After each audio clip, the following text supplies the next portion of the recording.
free to sit up front. It's going to be intimate, right? Yes.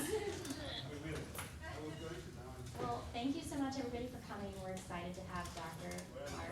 Milliron here from Civitas Learning. So let's give him a warm start of grand welcome.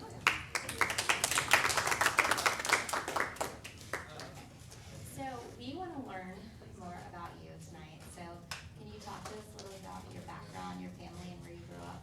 And we're going to go back that far. So first there was fire, right? It's interesting because my background is really tied to our founding of Civitas. I come from a family of 9 kids. I actually have an African-American brother, a Native American brother, and a Korean sister. In addition to that, we had 25 foster kids who rotated through my house during the time I was growing up. My mom was a special needs nurse, and my dad was out of his mind. So we had a big, rowdy household, but nobody in my household had ever gone through to get a 4-year degree and go into higher education. My dad was educated in the Navy, my mom was a vocational nurse. So I was the first one in my family to go through. I was a third child, and I went through and started at Mesa Community College after playing a whole lot of sports in high school, and then I kind of shattered my knee my senior year, and I wasn't going to play in college, and so suddenly I was in, jokingly say, post-traumatic jock syndrome, right, trying to figure out what I was going to do, and literally found some faculty members at Mesa Community College that changed my life. It really got me thinking about a different kind of trajectory, and I went from there to Arizona State, got my bachelor's, got my master's, and then went to here, UT Austin, to get my PhD. And along the way, I fell in love with teaching, won a bunch of awards for teaching, and got super excited about education. And so when I left the program here, the PhD program here, I had already written my first book and done a bunch of work on higher education issues, and got recruited to be a college vice president. I went back to a small college in Western North Carolina, became a vice president of academic and student services, and then got recruited to be a COO of an international association called the League for Innovation, which is an 800-member college association across the US and around the world. Actually about 13 countries, all folks dedicated to innovative work in education. I did that for about 3 years, and then got recruited by, I wrote 2 more books during that time and did a bunch of speaking, and Oracle came, and Oracle wanted me to become their enterprise strategist. So I left and became the education enterprise strategist for Oracle. Did that for about a year, and while I was there for a year, the CEO I worked for retired at the League for Innovation, and that board came back after me to become the CEO. So I was 29 years old, 28 years old, and I got the job as a 29-year-old, which was crazy because the guy I was replacing was 70. And so it was it was a very different experience, but I had a board of 19 chancellors and presidents from around the country, and it was powerful. It was a great kind of experience. But the best thing I learned in that was just the power of innovation and leadership, and kind of how these CEOs were thinking about changing the face of education. Did that for about 5 years. We really had a great run, still do a lot of work with the League for Innovation. Trained my successor, and I got hired by, I don't know if many of you might know SAS. SAS is kind of the largest private analytics company in the world. I think one of the largest private software companies in the world. And I got to work directly with Jim and Ann Goodnight, who were just phenomenal people. I was their vice president for education and medical practice. Did that. I told them I was only going to come for a few years to help them stand up their education practice, because they had been doing a bunch of work in every sector you can imagine, and Jim had a real passion for education. So I helped him pull together his philanthropy, his K-12, his higher ed, and we developed a strategy and launched and built that business into about a $60, $70 million business in SAS, and then since then it's gone on to be 100 million plus. Left that to come here to UT and become a faculty member. So I was on the graduate school teaching in the College of Education, Higher Education Leadership, and then launched a consulting company called Catalyze Learning. Did that for about 3 years in addition to the teaching, and then got recruited by the Gates Foundation to help them launch their Postsecondary Success Initiative. So the fun of that was I got to work directly with Bill Melinda Gates and help really drive the change in the conversation in higher education. And the big change in the conversation in higher education was the move from a conversation around access to a conversation around access and success and completion, which if you're not paying attention has become a really, really big deal. Because what we found out was, and these are stats no one likes to talk about, but it's just really true. If you're a high income person in this country, if you come from the upper income quartile, you're about 85% to 90% likely to finish your higher education journey. If you're in the lower income quartile, you're about 12 to 18% likely to finish. basically the #1 predictor of whether or not you'll finish college was just tell me about your parents and where you live. And the number that really hit Bill and Melinda between the eyes was the number that around social mobility, which was that at this point in this country, you've never been more likely to die poor if you were born poor than right now. Anybody else see that as a problem? Yeah, it's a real issue. And they actually spent about $100 million to study that poverty issue. And after studying it from every angle you can imagine with a bunch of different consulting companies and policy companies and across the country, the #1 factor that came back that could impact poverty in the United States was education. And by the way, Warren Buffett was a real driver of that, because Warren Buffett gave them another gift of about $35 billion for the foundation. He wanted it totally focused on poverty in the United States, so he was a real driver of that conversation, an incredibly practical guy around this kind of stuff. And but the interesting thing about that education finding is it used to be a K-12 education. It's no longer a K-12 education that is the game changer for poverty. The game changer for poverty, this is a horrible phrase, but stay with me. The game changer for poverty is if you can help a young person especially get a post-secondary credential with labor market value. Notice I didn't say a bachelor's degree for everybody. What I said was a post-secondary credential with labor market value, which means a certification from a community college, a diploma, an associate's degree, bachelor's, master's, whatever it is. That whole family of credentials literally changes the trajectory of their lives. But it not only impacts them, it impacts their kids and often their extended family. It is a radical game changer. So I got super interested and helped launch that initiative, helped give away about $250 million, which was fun. A lot of people really want to come talk to you when you're doing that, which is kind of fun. And coming out of that work, I did that for about 2.5 years. They wanted me to sign a 5-year contract to stay on, and my wife, who had followed me all over the country for different jobs, really did not like living in Seattle. So we decided that we wanted to go somewhere else, and we still had the house here from when I was on faculty, and we decided we wanted to land back in Austin. So we decided to come back here, and that's when we got to the point of launching Civitas. So that's the long version of me. Yeah, no, thank you. There's so many different points there we could kind of divert on. Okay, so I guess the next thing I want to ask you is, tell me about your thought process through, you kind of, you've come pretty far, and you started early in, like, there must have been some thought process around wanting to go to college and then doing something more in higher education. So what was your thought process early, and how has that changed? I think while I was in the middle of college, I fell in love with the idea of trying to improve this for other people. So I don't know about any of you, but while I was in college, part of me was saying, this is crazy. There's no reason people should have to be putting up with this. And how many of you sat through a teacher that you wanted to stab your eyes out, right? And I mean, I remember sitting in those classes going, this is crazy. And there was no reason why. I mean, this person is absolutely unable to do that, but there's no recourse. There's nothing you can do that's going to stop that person from being able to teach. Not to mention, I mean, just trying to navigate the course selection process, the advisors who can't give you the correct information, they tell you the wrong thing, but it's not, even though they told you the wrong thing and you did it, it's still you that has to go for another semester or whatever it's going to be. I mean, and I remember being in that process thinking, this is crazy.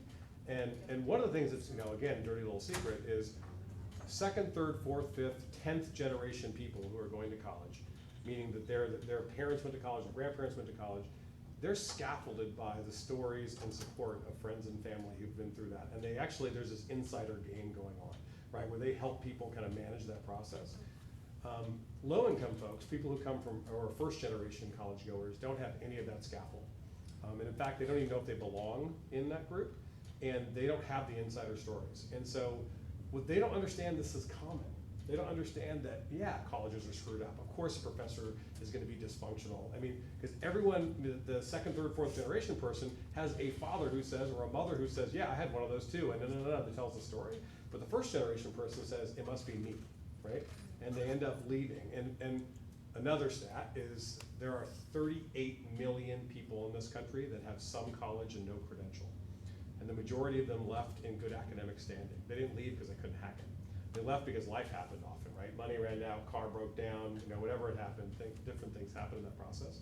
So I got really fired up about this idea of, I've always seen education as a pathway to possibility. It's a chance to give people choices in their life, to empower them to kind of change the direction of their life. And I got pretty focused on it, and I really got into teaching around that. Began teaching at Arizona State University, and while I was there, it was funny because I taught the have-to classes. So I taught public speaking to engineering majors. Think about that. I taught, and on the other side, I taught statistics to communication majors. Okay, so I mean, it was always these have-to classes. So part of my challenge was to get people who were taking have-to classes to actually get excited about what they were doing and get them where. And so I always kind of took that challenge, and I kind of fell in love with the teaching side.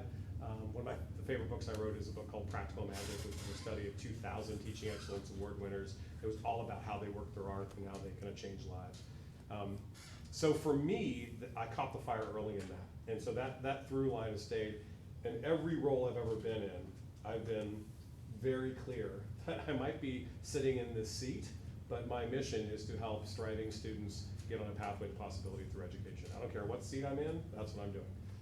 And so in starting Civitas, that was absolutely at the core of everything we did. And it was great. Charles Thornburg, my co-founder, and I, when we came together, within 15 minutes we're completing each other's sentences and just really kind of got excited about what was possible around this.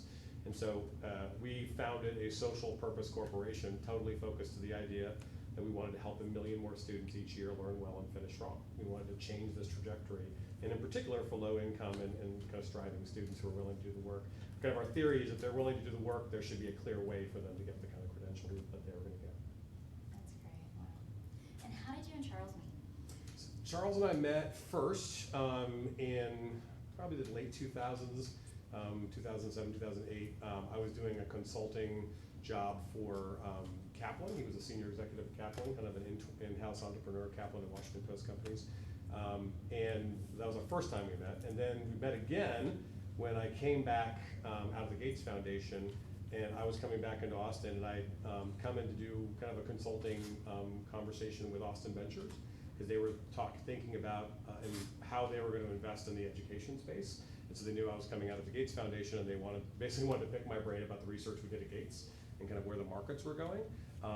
During that meeting, Adam Dell was in the meeting, and Adam Dell immediately was talking with Charles about starting a company in Austin around similar things I talked about. And he said, you and Charles need to talk. And so he told Charles to get a hold of me, and Charles got a hold of me.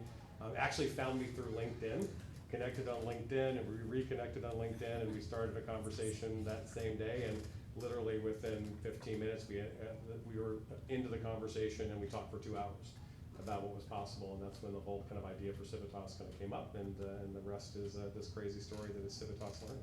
Okay. So we want to hear more about that story of Civitas. So you had this idea. Did you start with one product? Did you start with several? How did that kind of come? We didn't start with a product. We started with a problem, right? So, and we'll talk about it all the time. Our mission is to help 1 million more students a year learn well and finish strong. Our theory is that the world of education is awash in data, and that every day the digital footprints of educational students in the world of education are getting deeper. What's pretty clear is schools, colleges, universities are using more digital curriculum, learning management systems, ERP systems, social media, just a whole host of digital resources. So the digital footprints are getting better. And if you look at every other sector, what they're doing is pulling digital footprints together to tell stories about how people either go through healthcare, they play games like basketball tonight, right? They're going to be a deep. What's interesting, if you haven't seen it, the Sloan MIT Athletic Analytics Conference is one of the most amazing conferences you've ever gone to. The world of sports has been turned upside down by analytics, and it's been this huge shift of kind of how they do it. Healthcare has been turned upside down by education, all kinds of other sectors. So part of our theory was education is the last major industry to not be impacted by analytics. In fact, probably all of us went through school without leveraging analytics. And part of our theory was because that digital footprint's getting deeper, the challenge for these schools is to do analytics without kind of our kind of service.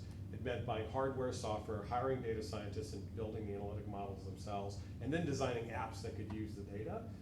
You're literally talking, at UT, it's probably a $15 million enterprise to be able to do that by the time they're done. And our theory was if we could actually leverage, a SaaS business model and the cloud, We could harvest data from their different systems, stage it in the cloud without them having to buy hardware and software, hire centralized data talent and analytics talent, build personalized models for the schools, and then we can hire developers to build impactful apps that could go right to students, right to faculty, right to advisors. And the whole idea was to pull what we call insight analytics, which is all these predictive models around the school students, together with action analytics, which would bring the data right to students, right to faculty, right to advisors, and that would change the game. Right? Students would have the information at their fingertips to make better choices. Teachers would understand what was happening in the classrooms. Advisors would have better advice to give. And in fact, people running schools would actually understand what they're doing, whether it's working or not, right? And so what kind of drove us crazy, and you all can relate to this, I mean, we all shop at Amazon, right? And at Amazon, while you're buying whatever you're buying, they're doing a big analytics run about you. And when they do that, how long does it take them to get that data back to you? They do this giant data run, how long, like a week or a month, or it's under a second. Yeah. It only takes longer because of your bandwidth, right? Now, they don't give you a spreadsheet or a dashboard when they bring the data back. They use design thinking to figure out the right way to frame your choice architecture so that they can maximize their cross-sell, upsell. So they've done a bunch of work to figure out the right way to bring you back the data. And generally, they bring you back the data with people like you who bought this, also bought this, and this. And by the way, if two people in this room were buying the same product from Amazon, they probably would get two different presentations because Amazon is constantly doing A/B testing on the right way to bring data to people to maximize the cross-sell, upsell of what they're doing, right? That's just how they're doing it. What's crazy about that is that kind of technology is nowhere to be found in the world of education. So simple things like when we started at Austin Community College, in the advising function, we built this app called Degree Map, and Degree Map does something that all of us are like, why doesn't that exist already? What Degree Map basically does, it analyzes a student and where they are, and basically says, it analyzes all the students who came before who were totally successful, for example, on that same major, and it says, a student like you at this stage on this path, here's the next set of courses you probably should take. And the whole idea is it helps them avoid toxic course combinations, find synergistic course combinations, and don't take those classes together, it'll wipe you out. 15 other students have tried to do it, and it just gives them the kind of base recommendations of how to optimize their pathway. And everybody who sees it's like, well, why the hell wasn't this there when I was in college, right? Yeah. If they want to change majors, so say you're 60, 70 hours into your major and you want to change, it will actually analyze their credit accumulation and look at every possible credential at the institution and do an optimization run. And it'll come back and say, here are the top 10 credentials you'd be farthest along if you switched. And again, there's not an advisor on the planet that can do this unless they're John Nash Jr., right? Because it's just this math equation is crazy. But it brings it back, and then when they click on one, they get a side-by-side. They get a visualization that gives them a wheel of progress. Here's where you are, here's where you'd be. Time difference, cost difference, course difference, and has a link to Burning Glass that gives them the job market difference. So you're in this one, you're in this one. Here's the job market locally, here's the job market state, here's job market nationally. So I'm now, as a student, I'm making an informed decision about whether I stay in my major or I go to something else. And what we found out is a whole bunch of students would be farther along if they switched. A lot of them found out if they changed catalogs, they'd be farther along. We actually found some students, get this, went back 2 years, we found 600 students who had earned degrees and didn't know it. Wow. Because they had switched majors so many times, they had accumulated enough credits for degrees because they'd never done the match, right, against other degrees at the institution. And it was crazy. And again, it goes to this thing as why hasn't this existed yet, right? Because this is just data pulled together in the right way. By the way, healthcare just went through the same thing. Because in 2007, 2008, electronic medical records came in and they finally started connecting the dots and started realizing, yeah, that prescription you just gave, it's probably gonna kill that person, right? And they started stopping that kind of stuff in healthcare and changing it. So in our initial conversations was, how can we build this insight engine that is really the kind of the cloud's data strategy for all these schools, and then layer apps that would be really useful for students, faculty, and advisors on top of it, and change the trajectory of these students by giving them really good information about what their next choice should be, what their next direction should be. I mean, just think about the idea of saying, a student like you who needs to learn this concept, here's the next curricular resource you should access. Here's a person you should talk to who just learned that last week or something. I mean, all those things, that's where we're going in the world of education, so that's the vision we wanted to work towards. So our idea wasn't a product, our idea was a problem, and figuring out how we could use this infrastructure to solve a problem. We began with, and it was, I gotta give Adam Dell a ton of credit, because he took it on faith, because we didn't have a product. We had an idea of how we wanted to solve the problem. So we signed up 4 universities and 2 community colleges, and we said, we want to work on this with you to see if we can do insight and action analytics and stand this up. And Adam Dell and Austin Ventures gave us about $2 million to do that project. And we did that project. Yes, the first 2 years of our existence was just that, working on that project completely. Out of that project, we were incredibly happy with the results. We actually showed we were really moving the needle at these schools. And so we opened our doors in the fall of 2013. People could actually buy from us that last quarter. And then, so we finally signed them on to come on in the beginning of 2014. So we're a pretty young company. We're only about 2.5 years into this thing. And from there, the kind of flood of people getting interested in this really took off. So now we have about 258 contracts that represents about 1,500 campuses, about 5.9 million students, and it's been a wild ride kind of ever since. We're about 250 people located down here on 100 Congress, and it's been exciting ever since. But it's design thinking to help more students learn well and finish strong. That's it, right? So we've got products. There's no doubt about that in terms of what we do, but we are deeply committed to solving a problem. And that's kind of our unifying force. We're not trying to build a product and shill it, right? And that's kind of changed our trajectory. That's so exciting. Yeah. Congratulations. Okay, so how did you get your first customers? Like, once you did this, it was like a beta. Once you did that, were people finding out about you and calling in, or were you doing outbound calls and meeting them and bringing them on that way? So higher ed is an interesting space. The world of higher education is, I jokingly call it it's a classic study of the case method. And case stands for copy and steal everything, right? If somebody else does it, somebody else wants to do it, and that's just how it works. Very tightly connected network. So if you do something well, everybody finds out about it. You do something poorly, even more people find out about it. So we were very strategic in picking the original betas because we knew that they would be kind of leading players in this space. So we chose Austin Community College and Valencia Community College in Orlando. They were two real main community colleges that anybody around the country knows them. They know those presidents. We chose UMUC because they were kind of a real innovator in the use of data in the University of Maryland system. They had an 18-member BI team. They were all after this kind of work. They'd be driving with us in some way. We chose folks like Strayer, who were just kind of in the proprietary sector, who were really aggressive about taking this on. So a lot of it in UCF, University of Central Florida, is a real player in blended learning and education. And it was all about them believing in us and showing the results. Once we were able to show the results, we literally opened the doors and said, okay, we are not opening up. This is kind of unique in that we did not open up the doors and say, y'all come. We specifically, we had a kind of an exclusive strategy where we said, we're gonna have a pioneer year. And in this pioneer year, we are looking for institutions that are deeply committed to student success. They have a stated goal of trying to help more students succeed, especially students from diverse populations. And two, that they have an orientation towards data. They really get the idea that data matter. So we literally took 4,500 institutions that are in higher education. We cross-referenced it with major initiatives, grant programs, associations, that all were related to the kinds of things we were doing. And we narrowed the kinds of people we could work with down to about 240 institutions. We hired a couple of people just to come in and work with us. We called them strategic partnership directors. And their whole goal was to reach out to key players in that sector and those institutions. And I know a lot of them, Charles knew some of them. And we just had one-on-one conversations and said, we're gonna do a pioneer year. Here's what we found in the first stage. Here's what we learned. You call them, because I know what you're gonna do. The minute I leave the meeting, you're gonna call them anyway, so go ahead and call them. And we opened the doors, and it really took off. I mean, from that point forward. And what happened is we started getting, and if you understand, the innovation diffusion theory stuff, right? We got the innovators and early adopters, got really excited about this and began to come in.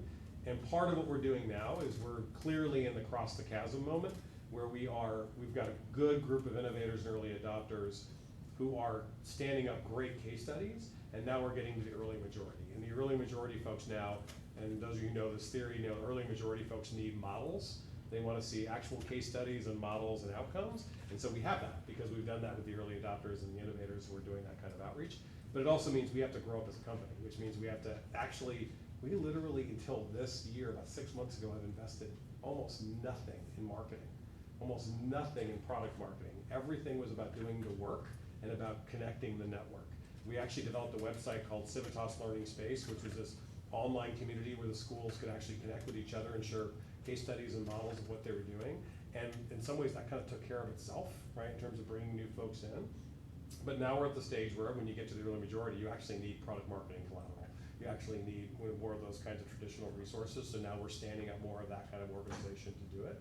So I'm not sure if our model is replicable in other sectors and other places, but we absolutely ran the playbook of trying to find the right kinds of customers up front who kind of shared our theory to stand up the model, because part of it is if we do this right, we will change the way everybody goes to college within the next 10 years. It just fundamentally we will, because no more flying blind. People will have much better information about what they're doing, better resources at their fingertips, and people will be able to make substantively better choices, as they're going on these journeys. So we had to find the right people that were willing to be committed to that kind of vision if we were going to do it. And I think in some ways that's kind of a social purpose corporation probably has that kind of trajectory in the beginning, because you're trying to find like-minded people to kind of stand up the work they're doing. And how many products do you have currently? Well, our signature product is our Student Insights platform, which is the core data service of us harvesting the data, staging in the cloud. And the way people access that is through a product called Illume. So Illume, everyone does Illume with us. And on top of Illume, they do different apps. And so our signature apps are Degree Map, which is the one I was telling you about earlier. We have an app called College Scheduler. College Scheduler is a killer app. What College Scheduler does is tell us which courses you want to take, tell us about your life, right? You work on these days, you have only these days to be able to learn, you only have childcare on these days, whatever it is. It takes your classes and your constraints and it looks at the class calendar, the course calendar, does an optimization match and says, here are the 10 schedules that work for you. And then you're able to pick one of those and click register and it registers you. How many of you would love to have that, right? Like same kind of thing, right? And then we have an app called Inspire for Advisors that actually gives advisors a heat map of the students they're in charge of and tells them which ones are on track for success, which ones are probably in trouble. And it's updated every day. And what's great about that is it helps them actually try and test intervention outreach and try and test inspiration outreach. Because for some students, it's about the right time, kind of like congratulations. For other students, it's actually kind of doing a quick intervention to say, I'm just checking in, is everything okay, right? And they can test it with that app. Then we have an app for faculty called Inspire for Faculty, which gives them a heat map of engagement for their class. They can get an idea of kind of who's phoning it in and who's really trying, and it's actually been really powerful. The faculty have been leveraging that. And then we've got a set of tools like Data Mart that people can use for that kind of work. And then we're also developing specific programming around nudges. And so our nudging program, we've sent about 1.5 million nudges in the last year, which is basically just kind of those kind of interesting inspirations and interventions to help remind students at different times. So that's our kind of core suite. It's the platform of the Loom. And then how people work with us is they choose whichever apps they want to use. Some use no apps, some use 2 or 3. If you're Arizona State, you use everything, and they do. And then you've got folks who are actually using the Data Mart to build their other apps. A big part of our strategy, by the way, is the idea of the Data Mart and Open API so that people can build for our platform. Because truthfully, the hardest part of innovating in higher ed is getting data like this and then organizing it, because anybody who has to build apps has to do all the plumbing, and the plumbing sucks. It really does. And so we do all this data work to pull it together and create this great window on the students, and we want people to build apps for it. So last year, this coming up March, we're going to hold our second student hackathon. And the hackathon is where we invite high-end students from around the country to come in and develop apps they wish existed, right? So we had UT Arlington and Penn State and all kinds of other folks from all around the country came last year when they came. And the one that won was eHarmony for program planning. From people who want to take classes together with the right people. And then the one that came in third that was really funny is, we would never sell this, but it might be available on the app, because we actually think there's going to be an app ecosystem of hundreds of apps, right, if it's done right. And so one of them that was built was an app called the Shame app. And the Shame app was, it basically, if you did something that hurt your trajectory, like you slept in for class and missed a test or something, say, congratulations, sleeping in just cost you $500 and lowered your likelihood of graduating by 3%, right? I bet the parents like that one. Yeah, exactly. It's like the kids aren't gonna buy that, the parents are gonna buy that, right? And we actually have, it's so funny, we have people who are pitching it out to us right now that the tagline for their app is the app for helicopter parents. Like, no. We don't want that.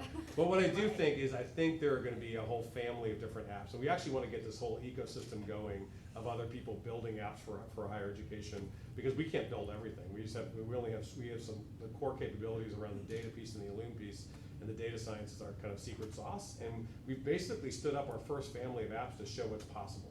We wanted to say, if you want to do this in the world of higher education, this is the kind of thing you want to do, and this is what it looks like. And part of the idea is we had to show people the power of this and what it would look like, and show the outcomes. Because we've done really hardcore research on the outcomes, and we've seen anywhere from 3 to 12% bumps in persistence in graduation, but just by getting data to people in the right way, and that's powerful. That's a big difference. You're talking about, and we've done the math on this. If we want to get to 1 million more students a year learning well and finishing strong, we have to help the whole of higher ed get about 3.5% better each year, right? That's how it works. Now that means we have a reach challenge and we have an impact challenge, right? So the impact challenge is 3.5%, the reach challenge is all of higher ed. So the other way to get there is to get to about half of higher ed and then get double the impact. And we're already starting to see that. We're seeing our impact go up to 6, 7, 8, 9%, up to 12%. And we're already at 5.9 million students. So we basically have to kind of triple our FTE footprint, and then we're on the road to kind of reaching our goal. We're What right keeps place. you up at night? Keeping me up at night, I mean, truthfully, we are a young company. I mean, we're 250 folks and we're growing fast. We've got, strong investors behind us. Folks like Emergence and Rethink and WP have been phenomenal with us, and have really been great board members, and have really kind of help us grow in the right way. Charles is an amazing CEO, and I'm deeply connected in the field, and so we have this great kind of yin-yang thing going on as co-founders. I think the biggest thing that keeps me up at night is that we are, as a young company, absolutely going through our adolescence. In any organization, we've got to build out policy, practice, systems, and as that happens, we want to make sure we keep true to our core culture. And we've got this really powerful core culture that's totally focused on the mission. I mean, anybody who works at Civitas will tell you we're obsessed with the mission. Everyone's talking about trying to help you. And we tell people, literally we'll tell them, yeah, if you're an analyst at Google, that's fantastic. You can sell more Cadillacs to rich people, or you can come use your powers for good, right? And so we'll openly say, come use your powers for good and come work with us. I mean, a good story about that is we did our first college graduate, young college graduate recruiting to find new graduates to come work with us. And our goal was to get probably 5 new people. And we went to some of the best CS and data science programs in the country, literally Carnegie Mellon, Princeton, went to Rice, went to UT, and we wanted to get 5. And so we looked at the industry standard, and they said, well, it's probably 3 to 1, 1 out of 3 will take your offer. So we put out 14 offers, and they were to the absolute best students in these programs. All 14 said yes. Wow. And so we had this moment where we had it literally in our ELT, we're sitting like, okay, what do we do now? Do we say no to 10 of them? It's like, oh my gosh.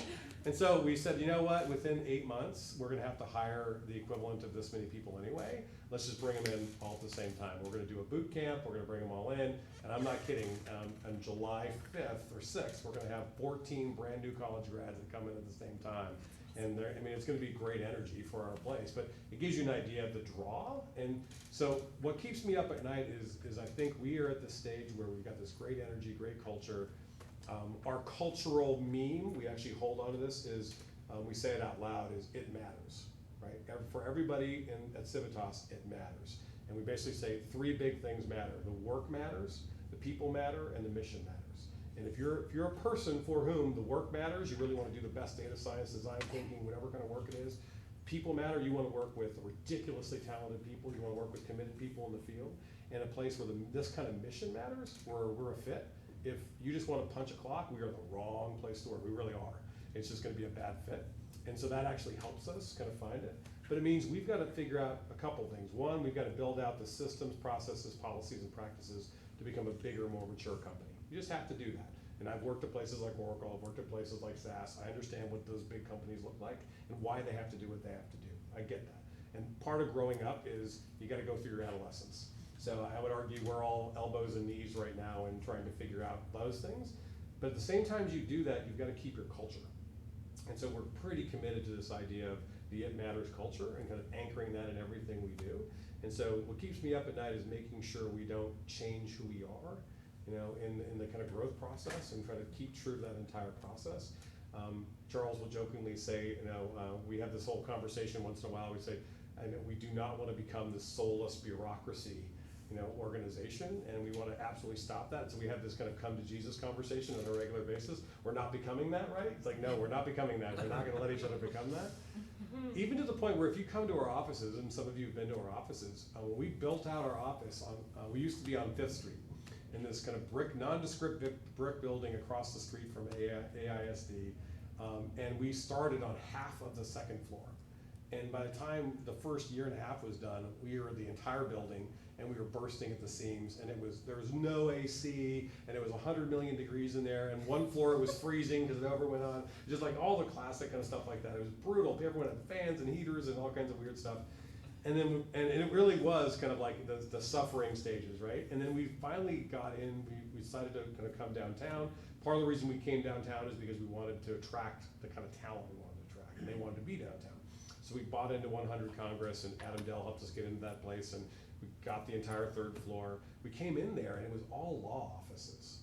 And it was all wood-paneled offices and window offices around the outside, and we said, no way, this will not work for us. And so literally part of our contract was gut this entire place, and we're gonna redesign it. And we went to Frog and IDEO and all these software design companies, and we said, what's gonna represent us? And so we redesigned the interior with no exterior offices on the windows, none. And the idea, we put kind of like outside pod areas so people can meet on the outside. We put kind of, all of our meeting rooms are now on the outside so people can be on the windows. The idea is that everybody has a window office. You can all get up and go work on the windows whenever you want to work. And we've got a view over Town Lake. We've got a view, it's really kind of great for that. And the other thing is we didn't finish a lot of stuff. We actually went with unfinished doors. We went through with the kind of like stained stone floors. And literally our theme was scrappy chic. Right? We wanted to have this scrappy chic feel, right? And it was all because we wanted to find a symbolic way to say we wanted to keep with this culture, right? This whole idea of mission-driven, startup, totally focused kind of culture. And you're going to have to watch us to see if we succeed as we get older and we kind of get out of our teen years. But for me, that's what keeps me up at night, is making sure that process goes through. I'm pretty clear that our senior executive team is radically focused on this mission, so I'm not worried about that. And I think we're off to a really good start. There's a ton of work to do around that area, and we just have to make sure we keep delivering on the promises. And what are your plans for growing like over the next couple of years? Are you trying to double, triple? What does that look like? Yeah, what's good for us is we don't have a board that is trying to, what I would call show and go, right? Have massive performance and then try to sell. In fact, Charles and I have talked a lot about this idea that we want to be a company that actually acquires other companies and becomes this kind of gold standard in the world of education that changes education. So we don't have these grand plans to kind of triple and go IPO and then try to sell out. In fact, our exit strategy is achieving a mission, right? Our exit strategy isn't about selling a company. So it's for us, it really is about trying to make sure we can make the impact we want to be able to make. And I think that actually keeps us focused on our core business in probably an authentic way. Sure. What's ironic about that is it's very similar to my beliefs. I still do a lot of coaching, and especially in basketball. I coach youth sports and basketball for a long time. And I've always said, if you're deeply learning centered, winning takes care of itself. Totally focus on developing the kids and getting them as good as they possibly can be. Do not focus on trying to win every game. Focus on developing the kids, and good things will take care of itself. And in the last 5 years of coaching, I think our teams have gone 65-3, right? And so it's just, and again, it's ironic. It's just, and it's not. I stole that, by the way. That's John. If you're talking about John Wooden, Dean Smith, lots of other folks have had that kind of theory. I think it's the same way with this kind of business. Focus on achieving your mission, and good things will kind of happen and take care of yourself. So I don't think we have this kind of idea that we want to triple in 3 years and then go IPO and sell out. None of that stuff. I think our thing is about trying to achieve the mission. And I think some of that will take care of itself as the kind of things come together. We've done 3 acquisitions since we've been formed, and we've got a good chunk of money from WP that's helped us kind of do some strategic acquisitions. We'll probably bring some other folks on in the coming months. So it's a combination of accretive growth and then kind of organic growth. But we haven't been slow so far. It's been pretty exciting to watch how fast we've grown. And again, our biggest challenge in that is keeping core to who we are as you're growing as fast as we're growing. Sure. All right, so I have one last question, then I'm going to open it up to the audience to ask you questions. So what advice would you impart to an entrepreneur in the room or somebody who has an idea for a startup, maybe in a specific industry, inside or outside of education? What advice would you give them? I think clarity around your idea and getting clear about what your theory of work is. Why do you think what you're going to do is going to make a difference in whatever sector it's going to be? That kind of clarity really matters. I think sometimes there are people who feel like they have to find the product and shill the product. I think it's really important to figure out what problem you're trying to solve and then what's your theory about how that works, right? And by the way, it's not just my perspective. That's exactly what I've heard directly from entrepreneurs who have been incredibly successful. So Jim Goodnight, who founded SAS, was a tenured professor at NC State University when he started. He founded the company. He didn't found the company. He founded the product by building a software product to solve agricultural problems that got a big grant from the US government. He ended up creating a consortium of universities around the country that all wanted the same software. So he sold membership into that as part of the University of NC State. The Chancellor of NC State came to him one day and said, "You realize this is a university. We can't do that kind of thing here. If you're going to do that, you're going to have to leave the university."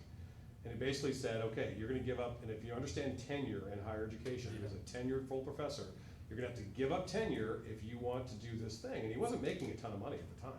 I mean, they had some base subscriptions for it, but he was, knowing Jim, he was pissed off he was being forced to do anything.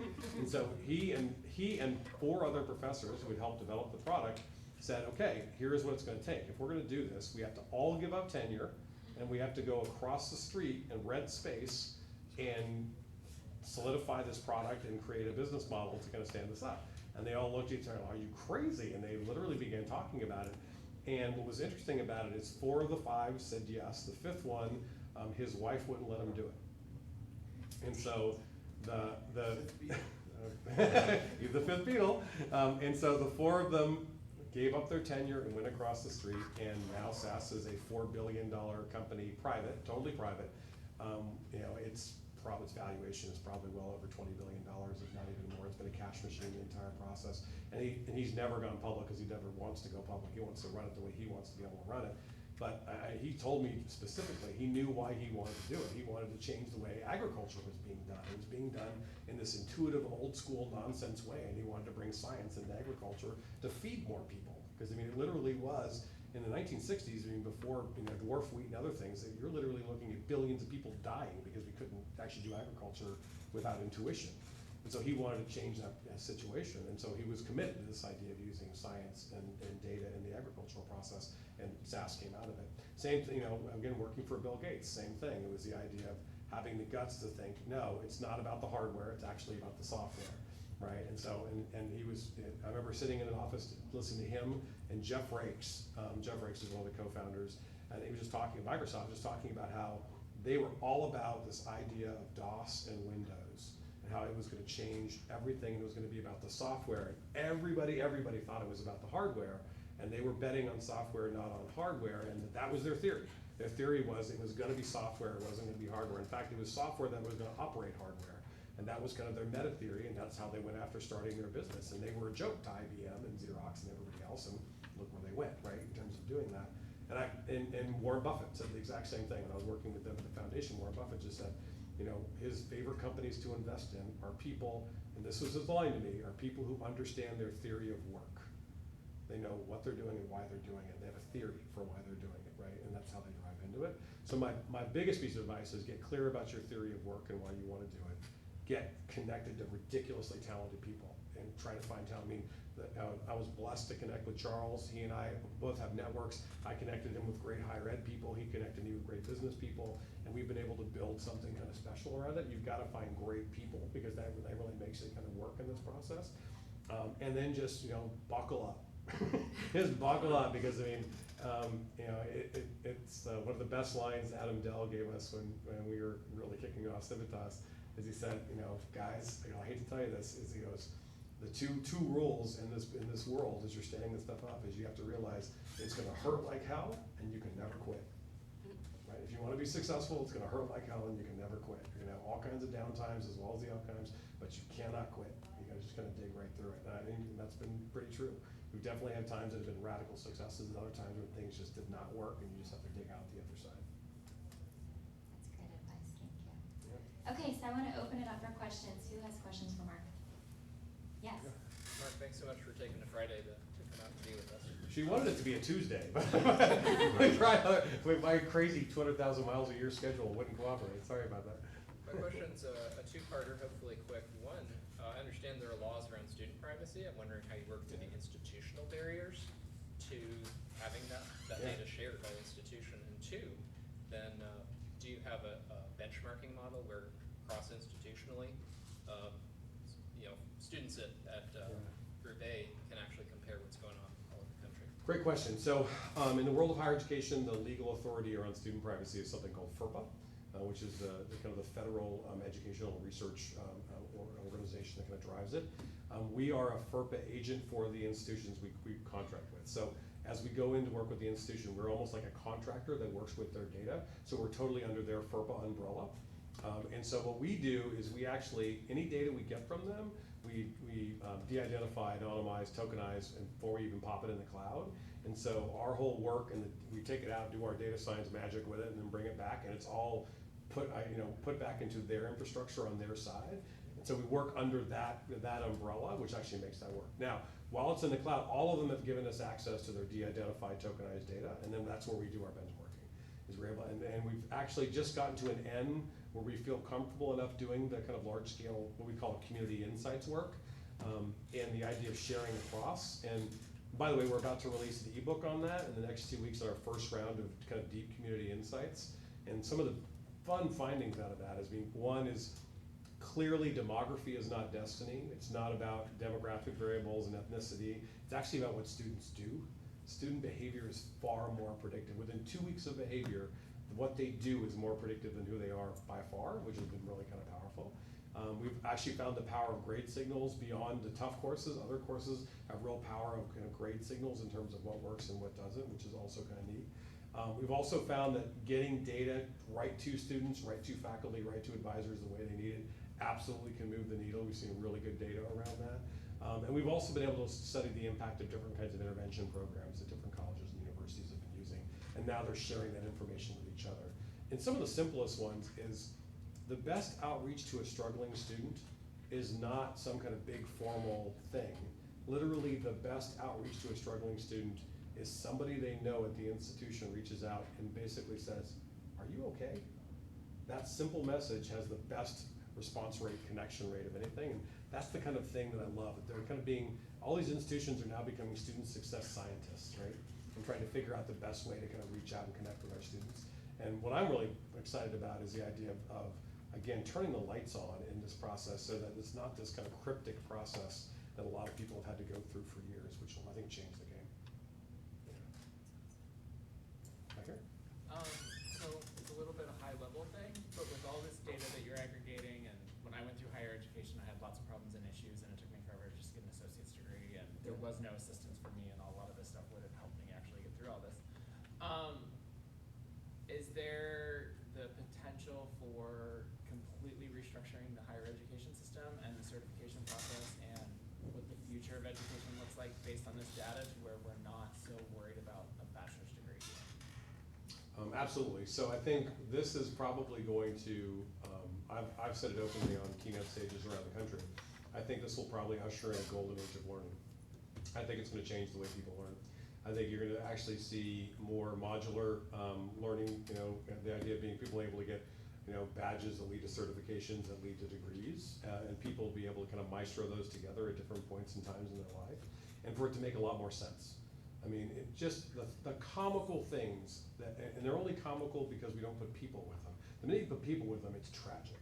The tragic things in higher ed are things like students who are on financial aid, who have to keep full-time status and can't get the courses they need to graduate. And so they end up taking courses they don't need, spending money they don't have. And when you look at we're talking about bubbles, right now the student loan debt in this country is $1.3 trillion, okay? A middle to low income student is more likely to leave higher ed with debt than a degree. That is unconscionable. Yep. Unconscionable. And that's the kind of nonsense we want to stop, right? And the idea of actually trying to find a way to get them better resources and try to get them better information to kind of make that journey more rational in the process. Just think about transfer articulation. You go from Austin Community College to UT, or you go from Valencia Community College to UCF, and with programs that aren't aligned, leveraging the analytics, and you've got students who are losing 12, 20, 30 hours of credit, having to retake courses because the programs don't connect with each other. That's, again, crazy. Institutions that are literally walking distance from each other that haven't aligned their programs, right? Those are the kind of things we want to totally change. Yeah. This is kind of a little back into your history, but as far as getting your different degrees, what did that process look like for you? As far as were you working once you graduated with your first degree, or did you go straight into school? I'm always thinking about that, seeing professors who just went through the school system and never worked, or never had real jobs and just did, not saying being a professor is a real job, but having a workforce job versus being a professor, like not saying one is better versus the other. That's what I'm asking. What did you do? So it's funny you're saying that, because I'm actually writing a book right now. It's called The Handbook for the Working Learner. That is all about, part of my theory is that and I've written like 8 books and 150 articles, but this one is really near and dear to my heart because it's about this idea of helping students who are the ultimate striving students, somebody who's working while they're going to school. Right. Most of the student success literature is for people who are right out of high school going to live full-time on a campus, which by the way represents only 20% of higher ed right now. Right? So people forget the working student. So I actually began at Mesa Community College bussing tables at a local restaurant, and did that for 2 years before I became a waiter. And I waited tables at a great restaurant called Rusty Pelican, and made great money. And I learned actually as much waiting tables as I did in 2 of my degrees. And I learned about how to read people, I learned how to manage my time, I learned how to work with other folks, learned about systems, learned about processes, learned about cultures. If you pay attention, you can learn a lot in that entire process. And I basically, what's funny is I waited tables all the way through my master's degree. And part of it's because it gave me, even though I was on graduate regent scholarship by that time, I graduated summa cum laude, I was on full scholarship to go to my master's. I kept working because of the flexibility it gave me in terms of my ability to kind of live more comfortably and not to take as much debt out, right, if I was going to drive that. And then the first time I didn't work while I was going to school was when I came to the University of Texas at Austin. When I say didn't work, I mean the only thing I did was teach. Because I was waiting tables and teaching at Arizona State University. When I came here, all I was doing was going to graduate school and teaching. I've never felt so free in my entire life. I'm like, oh my gosh, what free time? 5 minutes of free time, right? But it was just funny kind of how that process, but I would totally agree with you. I mean, it gave me a totally different perspective. What I would have, I think about that for my own kids, right? So my own kids, my daughter is 17 now, and she'll be going to, she's gonna be a senior next year, and she's gonna have great options when she goes to higher ed. Do I want her to work while she goes to school? If she wants to, that's great, but I also know she works her tail off on academics. I mean, she's one of those 4 or 5 kids that you have to like say, stop studying, go to bed kind of people, right? That's just who she is. And because of that, part of our deal has always been, if that's your job, you're gonna put your full-time effort into that. She plays varsity basketball and she does that. I mean, she's working her tail off. I have no doubt about that in that process. So she's probably an experienced college in a very different way. Right. And I don't begrudge that to her at all. But from my own background, I clearly had this background of kind of understanding, really putting in effort on all levels, right? To be able, because I was working 40 hours a week while I was going to school, 15 hours while I was teaching at some point. So it was just a different kind of perspective. I'm just curious what your thoughts are on a bachelor's degree versus something in addition to that. So I know, probably when my parents were growing up, K through 12 was probably okay, and that was kind of the bare minimum, and that's what you have. And I feel like at this point in my life, I don't know what I would have done without a bachelor's degree. My husband went to 2.5 to 3 years of college and ran out of money and just dropped out because he couldn't pay for it. And his options afterwards were severely limited, and he got pigeonholed in the world of logistics and actually just broke out. I was telling you, is now managing a restaurant and loves it. But he's lost out on a lot of opportunities because he doesn't have a bachelor's degree. I'm just curious, I have a 2-year-old at home. What's his life gonna, or what do you think his life will be like? Will he need I would think a minimum of a bachelor's bachelor's degree? Will he also need a master's degree growing up? What do you think? So, complicated answer to this question, and stay with me if you're with it, but what's happened in the workforce, and if you look at the Georgetown Center for Education in the Workforce, there's actually really great studies on this, there is clearly a credential bump. Getting an associate's degree is good, getting a bachelor's degree is great, in terms of your lifetime earnings potential. By the way, it almost doesn't matter what bachelor's degree you get, there's a lot of controversy around which gets you the best money right out of college. If you look at the Texas data, there's actually what they call the liberal lag. Liberal arts graduates within 10 years equal or surpass STEM graduates in their earning potential. Now, if you didn't see, there's a Forbes article recently that was talking about the CEO of Slack, talking about all the liberal arts graduates that he's hiring to kind of drive this company. So I'm not saying just go get anything, but I'm saying you gotta find the right thing that fits for you. But the bachelor's degree clearly opens up doors. Now, part of the reason it opens up doors is because of our economy and because of the changing nature of the jobs that we're creating. 70% of the new jobs being created require some kind of post-secondary credential with labor market value. It's just the nature of the beast. Now, part of the reason they require it is because the HR directors and if you study the SHRM data from the Society for Human Resource Managers, they in some ways use the bachelor's degree as the screening device. It's not that they actually think you need to have a bachelor's degree, is that they use this as this kind of a pre-screen device for tenacity and grit and for mindset and a host of other things, and they're actually beginning to challenge it. And even where you get your bachelor's. So if you look at the data from Google recently, Google has flipped away from hiring from specific programs because they've actually found the signal of any bachelor's degree is as good as which bachelor's degree, which institution you went to. So there's a lot of things shifting around that. I still remember when I was working with Bill Gates, he was talking about, well, that's nonsense. If somebody has demonstrated the capacity and knowledge to be able to do something, you should just hire them anyway, kind of a thing. And you're talking about a guy who only had 2 years of college, dropped out of Harvard to start Microsoft, right? That's his background in this whole thing. And I said, Bill, I said, that sounds great. I said, but I'm gonna challenge you. I want you to contact the HR department at Microsoft right now and tell me whether or not they would hire you with the credentials that you had. They said, oh, and came back to the next conversation. Okay, you're right. and again, it's because now the HR departments are using that bachelor's degree as this pre-screen, right? And they're not, but that's shifting. There's a big conversation right now. The Department of Ed, as an early signal, has just actually validated funding for federal financial aid for competency-based programs. And competency-based programs are programs where it's modular learning, where you define the competencies you're learning, and that you can actually get the whole idea of micro-credentials. And I'll tell you what, the Department of Labor, Department of Ed are all excited about micro-credential possibilities. Our problem is it doesn't get real until employers value them. And employers value them, and they actually that becomes the kind of ticket that gets you in. There's a few fields where that works. There's some credentials in healthcare that'll get you in a CNA, or in the world of tech, right? There are certain certifications that are more valuable than a bachelor's degree. You get certain certifications and you get great jobs. In fact, there are people who they can't find faculty to teach certification courses in networking because the graduates get more money out of certification programs in networking than the faculty get paid, right, for doing it. So there are places where that's standing up.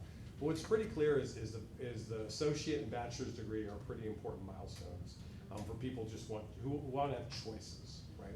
And at minimum, a certification. A credentialed certification in an industry, in a kind of labor market valued area, is the first level of choice. The associate's the next level, the bachelor's is the next, right? And part of it is, the liberal arts add-ons, right? The liberal arts of critical thinking, problem solving, decision making.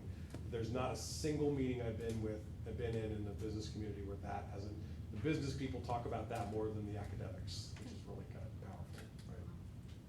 So, quick question. So we all know about the shortage to hire developers and good tech talent. What do you think about all the coding schools that have popped up in the last year or so? Yeah, I think that's an example. The coding school is an example of a competency-based intervention that's actually going to kind of try to create the supply. And I think we're going to have lots of other models of this, including communities of practice where people are self-taught, right? And they're coming in. So I was on the board of trustees of Western Governors University. Western Governors University, for those you don't know, WGU. WGU was the first real competency-based player in the United States. It was, I think, accredited in 2003, and the Department of Ed now uses it as kind of a shining star. It's a nonprofit, founded by the Western Governors of the United States. It's now 60,000 students. The Texas branch of WGU is now 7,000 students, if you haven't seen the advertisements for it. But its degree areas are IT, business, health, and education. And in the IT area, literally somebody coming out of the military, for example, who's been trained in a whole bunch of IT, can show up on the door of WGU and say, by the way, I think I already know all of this, okay? Tell me what programs I will match. And they would match them to a program. And their first thing that they would do is they would take a series of competency assessments to see what they already know. And that student might be 70% of the way done with the degree. Some of them I've seen be 90% of the way done with the degree, because what competency says is you show me what you know, and if you show me you know it at the right level, I'm giving you credit for it. I'm not making you sit through a class if you already know it. And that model has been wildly powerful, especially in the IT world, because you've got people who are self-taught, you've got people who've been taught in the military, you've been taught in other sectors, who suddenly show up who could be teaching the course, right? And the idea is, instead of making them sit through a class, actually let them just, boom, you're done with that. And if you really value learning, if that's the point, is you want them to learn, that's kind of a powerful model and set of options. So I think you're gonna start seeing more of those options. Southern New Hampshire University has something called College for America, which is another one of these competency-based degree program options. You see this all the time in marketing, by the way. You've got people who grew up with, and they went through and actually run marketing departments who suddenly decide that they wanna go back and get an MBA. And they've got 25 years of experience, and they end up in classes where they easily could out-teach the teacher who's standing up, right? And so it's the idea of, okay, give me the assessments. Let's see if I already know this, and give me as many credits as I can get before I get along. You know, all of us have probably sat in classrooms where you're like, oh my Lord, this is just, I'm literally punching my ticket, right? I already know this, and that's part of the problem. Because our model is still an industrial factory model on an agrarian calendar, trying to meet the needs of the information age. Right? And so there's a lot of changing that has to happen. And I think one of our visions at Civitas is the idea of turning the lights on changes that dynamic, because you can figure out what actually works to help people learn. That's neat. Well, thank you so much for being here with us. We're excited to see you guys at Civitas reach your mission, and anything we can do to help, we'd love to. Yeah, anything we can do to answer questions or connect, feel free to reach out.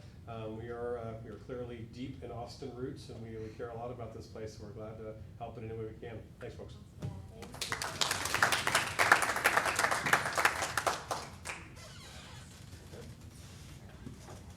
Yeah, thanks.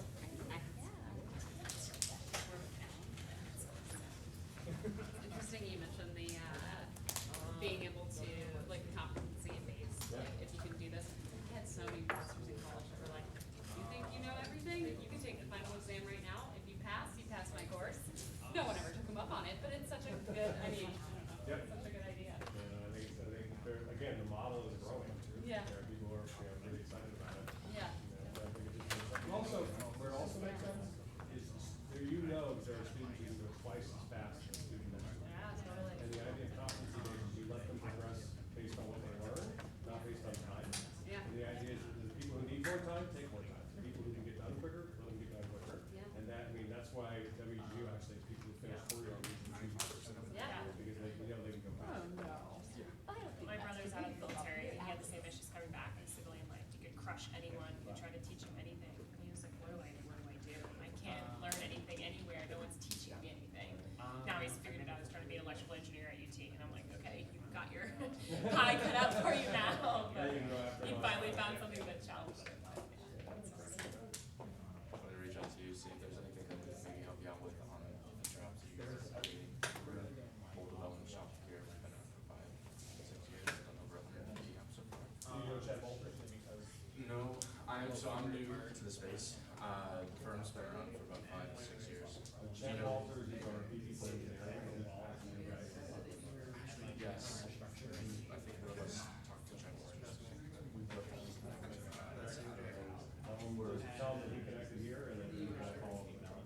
Okay, awesome, thanks. Thank you so much, Mark. What are your competitors like in the space? Yeah, we've got. Yeah, so we don't really have anybody who's in the data industry. Our real competitors is people who are doing advising apps, people who are doing teaching apps.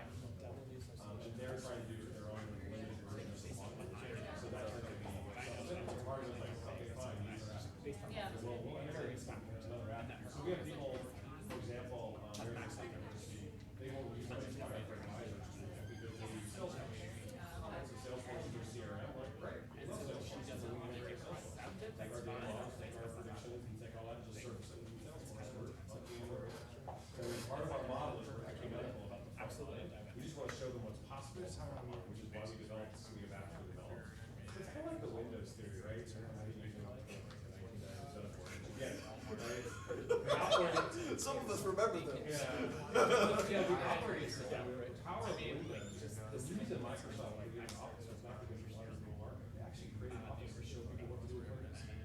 When you hear Jeff Ray's talk about Office, he's like, we didn't build Office to make a lot of money. We built Office to show people how to do with Windows. How to do that. And they actually created the primitives, they created the playbooks, they created everything, and everybody copied a bunch of stuff that they did. Because we just wanted to show them how you would actually exploit the Windows infrastructure and the mouse infrastructure. Seen their stuff. So that's kind of what we did, is we actually created a series of apps to show people, okay, this is what you would do. And so if you want to, our whole goal is to have tons of.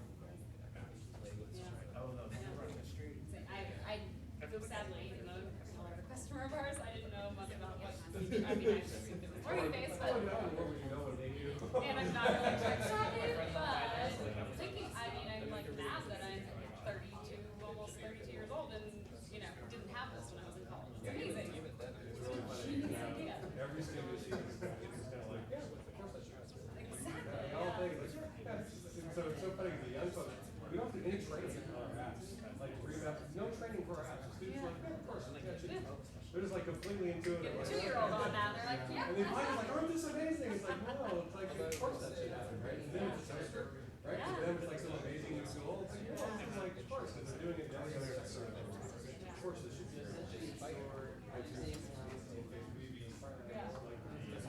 thought Blackboard was like the coolest app ever, or it wasn't an app, it was just an online thing. Yeah, it's like, sweet, Blackboard, this is awesome. My sister didn't have this when she was in college.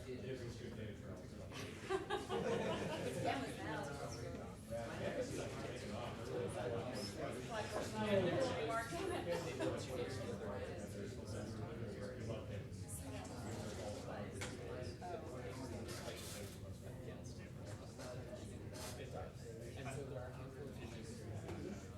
I have Kevin. Can I ask you a question about some of the stuff you spoke about earlier on? You mentioned how the predictor for social mobility is exponential.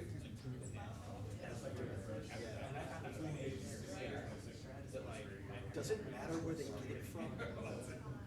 So even like the for-profit stuff, all that stuff is. Like, remember I said, like, And that's what I didn't understand what that meant. somebody actually signed jobs. Some of the for-profit stuff doesn't. Otherwise, somebody like a bachelor's degree in anthropology. Yeah, sure. So I'm not gonna by the way, I'm not making you estimate. Sure. It's just that you want to Yep. Yeah. So it's not necessarily about getting people access to better universities, right? It's about getting them through a. Yeah, the undermatching thing is just weird. There's definitely data that undermatches. Yep. There's no data that says that sometimes they'll have. directly matches poverty. Okay. Yeah, I mean, what happens is because they're trying to solve problems. A lot of the undermatching actually happens. I know that I've been using Google Matching as a competitor, now scientists. We had a huge program at the They use it as your coalition of schools is actually starting to use it.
which is great, because that's whatever percentage.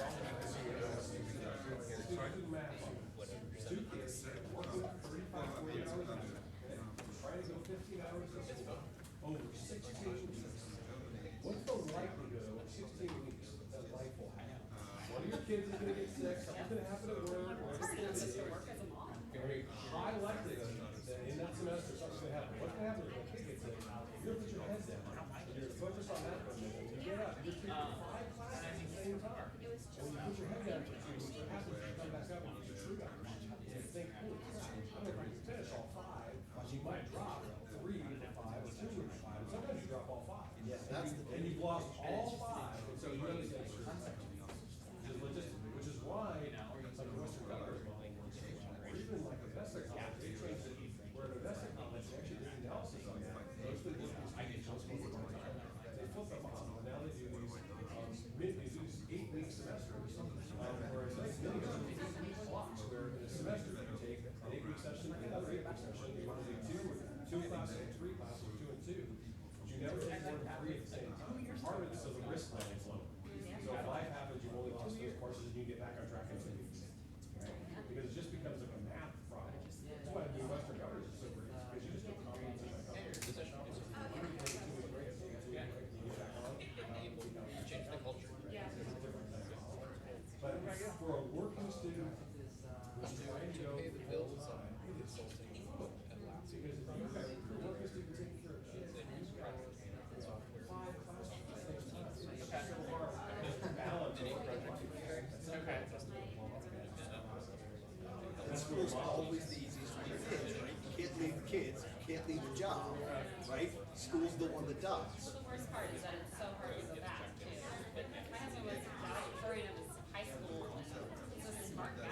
Like, he grew up on a farm, and his parents paid for 2 years of college, and then said you're on your own after that. And he went to college, like, got away from the farm. He was excited, you know. He didn't have any money for the other 2 years. He got like halfway through his 3rd year and said, I need money, I need to go work. And now he would love to go back. And he's a smart guy. He's like, none of my credits are transferred. It was almost 20 years ago, you know, he just can't do it. So it's interesting that you have all that knowledge and you have nothing to show for it, essentially, you know. And what's great now is they're always wonderful. And I'm involved in this sort of Returning adults that have that experience. well, eventually the services are Actually, also, young people coming out of say, traditional infrastructure, class, because it just doesn't work. By the way, it really doesn't work for young men. using data. Higher ed is now, in the next 4 years, it's just 64. Who are the 600 tests that are Thinking about different types of measures for different Yeah. necessarily very smart. It's really fun. I'm just hoping, again, we've got a bunch of people at our college. Yes, exactly.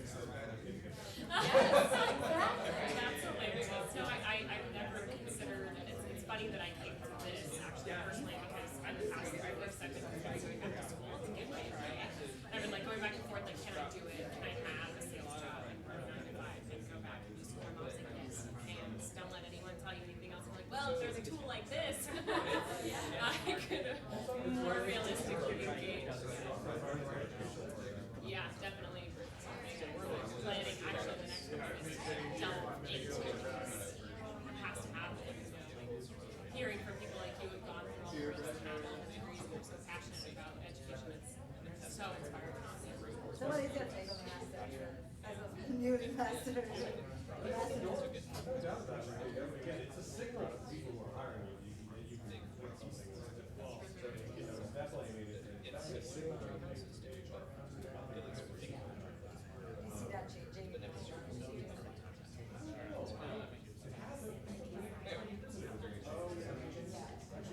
Yeah, I was gonna say, I think it's gonna be the opposite. 20 years ago, I mean, I testified in Congress. How do you reach the And audience? people who are testifying a long time ago, cases say, I mean, in 10 years, 90% of all this is online. That's why I like. But they're also saying, more times, like, free's not gonna matter, how people get it.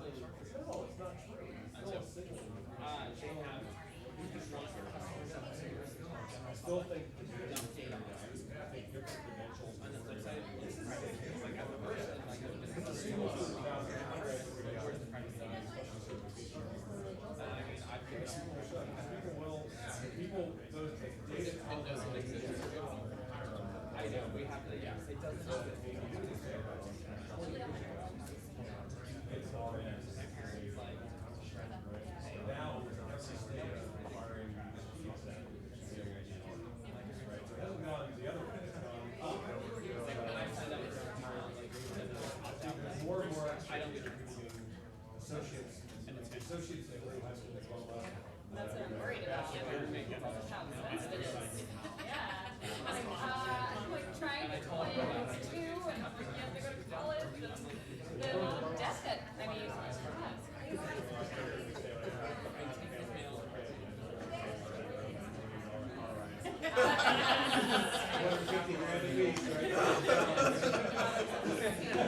That's what my insurance agent tells me I need to plan for. I always tell them, everybody should get paid. yeah. Friends of my friend was if you went to Penn State, because they lived in Pennsylvania, apparently buying a new car, and they're in school in state, because it's crazy. Just trying to say that. Go back to You can afford that afterwards. Take their high bills to get to school. I could be in the Yes.